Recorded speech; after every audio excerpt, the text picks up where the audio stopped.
Olá, o ministro da Educação, Abraham Weintraub, esteve na Comissão de Educação do Senado para dar explicações sobre o último Enem. Nós vamos conversar sobre esse assunto com o presidente da Comissão de Educação, o senador Dário Berger, do PMDB de Santa Catarina. Senador, muito obrigada por conversar com a gente. O ministro, como sempre, provoca muita polêmica nas suas manifestações e começou dizendo que os problemas, na verdade, foram uma mídia exagerada e uma chuva de fake news. Convenceu o senhor? Olha, acho que todos nós, de uma maneira ou de outra, saímos relativamente satisfeitos com a vinda do ministro. Primeiro, que foi um convite que a Comissão de Educação fez ao ministro, e o ministro prontamente atendeu. E como você falou, as audiências com o ministro Weintraub sempre são polêmicas, provocadoras. Ele é um ministro assim bastante aguerrido na forma do pensamento dele, e evidentemente que isso traz uma certa preocupação, uma certa angústia, até que efetivamente os trabalhos se iniciam. E os trabalhos se iniciaram, a audiência foi normal. É evidente que teve alguns insultos no meio, porque se é com o Weintraub, o ministro da Educação, tem que ter alguns insultos, tem que ter alguma ação e reação, mas a verdade é o seguinte, é que essa questão do Enem, ela trouxe muita preocupação aos senadores, principalmente aos senadores da Comissão de Educação, da qual está diretamente ligado. E todos nós acompanhamos pela mídia, inclusive pelos embates judiciais que tiveram, que só o STJ que acabou liberando o Ministério da Educação a divulgar o resultado do Enem. Enquanto isso, uma polêmica se estabeleceu no Brasil, né? A expectativa era uma expectativa de que as coisas não iam acabar bem. Mas, finalmente, na minha opinião, me parece que as coisas acabaram relativamente bem, os problemas foram solucionados e o ministro teve a oportunidade de explicar hoje para os senadores o que efetivamente aconteceu, que também, certamente, houve um excesso também de fake news que acabaram nos configurando. Então, você concordou de alguma forma com o ministro de que houve um exagero na forma como foi propagado o que estava acontecendo ali? Relativamente eu concordo com o ministro, não totalmente, mas parcialmente. O senhor sabe que muitos parlamentares vem pedindo a demissão do ministro da Educação, inclusive até o presidente da Câmara dos Deputados chegou a se manifestar dizendo que ele não era o nome apropriado para estar ali. O senhor acha que depois dessa audiência pública ele sai mais forte ou mais enfraquecido nesse lugar que hoje ocupa? Eu acho que ele não sai nem mais forte nem mais fraco, né? O ministro é ele mesmo, ele tem a característica própria dele, me parece que ele não vai mudar. E existe um ditado que diz que nós temos que entender as pessoas como elas são e não como nós gostaríamos que ela fosse. Evidentemente que existe uma reação muito forte do Congresso Nacional, principalmente do Senado. Tem até um grupo que pediu o impeachment do ministro. Agora, isso faz parte do dia a dia da política. A minha expectativa é que o ministro, assim como eu sou, por exemplo, eu sou um pacificador por natureza. Eu busco o entendimento das mais amplas formas possíveis, de maneira respeitosa, democrática, né? Ouvindo a opinião contrária, entendendo os contrários, porque isso é da política. Já o ministro, não. O ministro ou é o pensamento dele ou é nada.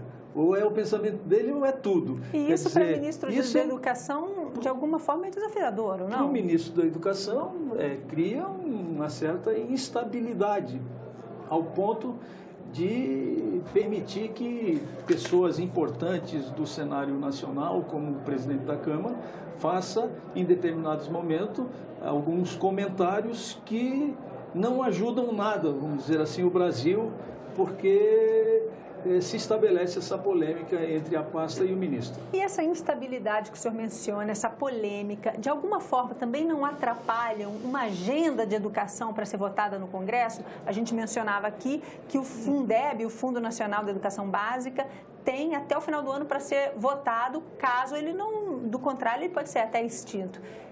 Ter um ministro polêmico e em rota de colisão com os parlamentares com tanta frequência, pode prejudicar a discussão dessa matéria?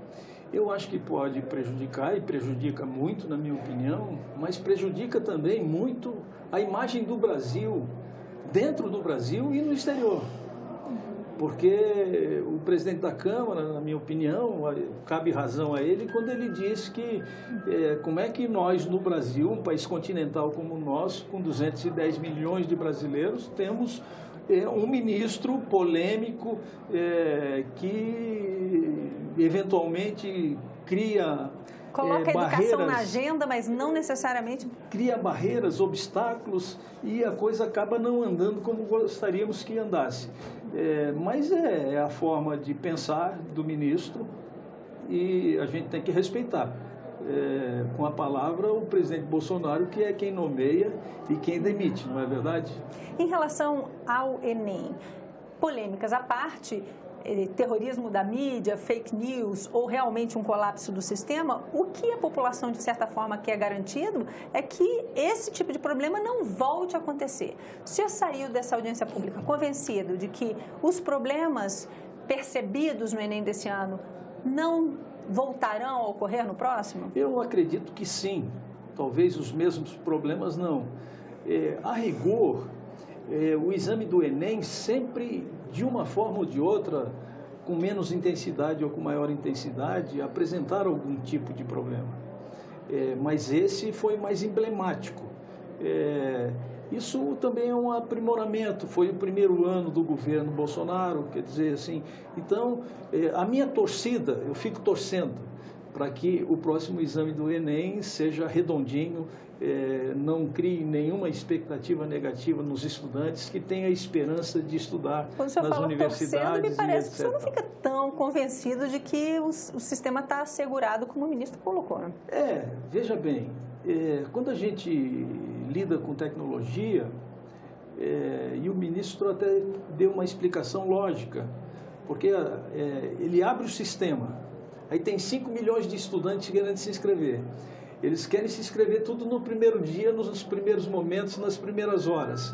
Então, dá um congestionamento na rede e acaba tendo alguns problemas e etc. Quando que no final, ou mais tarde, passado 2, 3, 4, 5, 10 dias, a situação do sistema fica normal e sem problema nenhum. Mas essa é uma questão peculiar, específica. O que não pode é suscitar dúvidas quanto à legitimidade do Enem, onde milhões de brasileiros que querem estudar e que precisam desse exame, precisam dessa nota para entrar em outras universidades ou faculdades ou outras escolas, possam ter a garantia de que não foram enganadas com aquele sistema de avaliação. Senador, o senhor colocou aqui uma coisa muito importante. A principal agenda da Comissão de Educação este ano, possivelmente, é a votação do Fundeb. E o senhor vê hoje que essa votação pode ser dificultada por essas relações polêmicas do ministro da Educação com a sociedade e com os parlamentares. Até que ponto dificuldade? O senhor acha que o Fundeb esse ano é aprovado com tranquilidade pelos parlamentares? Eu acredito que sim, porque as coisas acontecem através das pessoas ou apesar das pessoas. Quer dizer, o Fundeb é uma política social consagrada do cenário educacional do Brasil. Sem ele, como ficaríamos? Sem ele, seria a falência do estudo do ensino básico no Brasil. Então, olha só a gravidade disso. Uhum. Então, a renovação do Fundeb, ela é essencial, ela é fundamental, ela é primordial, ela é vital para o futuro da educação brasileira. De maneira que os parlamentares, tanto da Câmara dos Deputados quanto do Senado Federal, têm essa consciência de realidade, né? O que gera uma polêmica muito grande é que, nesse fundo, no Fundeb, o governo federal participa apenas com 10% do montante de recursos. 90% do restante são custeados pelos municípios e pelos estados. O que está se pretendendo hoje? Ampliar um pouco a participação da União.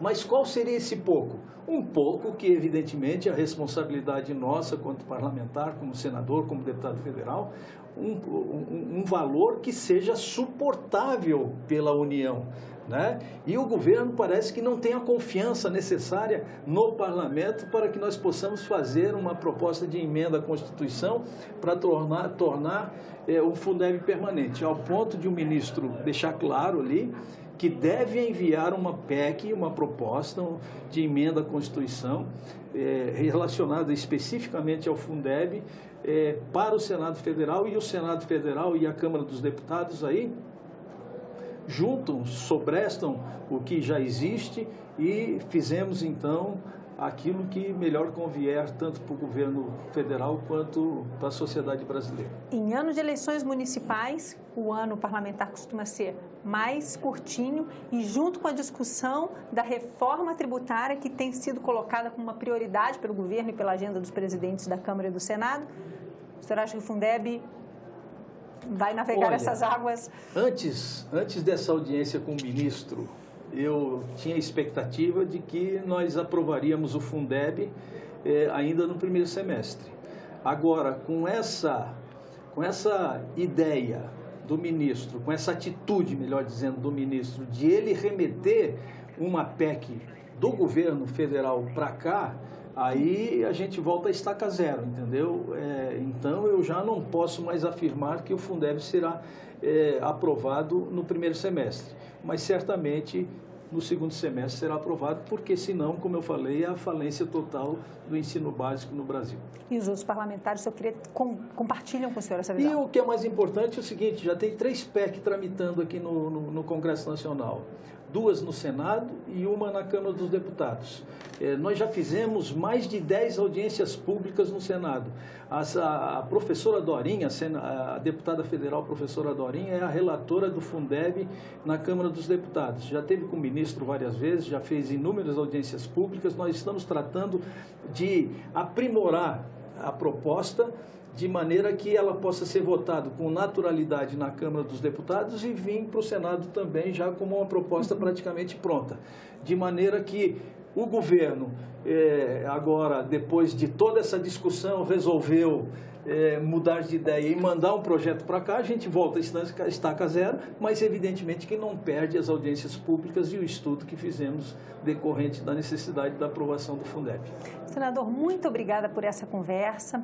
Nós conversamos neste programa com o senador Dário Berger, presidente da Comissão de Educação do Senado. A comissão ouviu o ministro da Educação, Abraham Weintraub, sobre os problemas que houve no Enem. E nós conversamos também sobre as prioridades para esse ano. A principal delas, a votação, a aprovação do novo Fundeb, que o atual vai ter a validade terminada já em dezembro, não é isso, senador? É isso. A você que nos acompanha, mais uma vez, muito obrigada pela atenção. Você já sabe, se quiser falar com a gente, o endereço da TV Senado aparece aí na sua tela.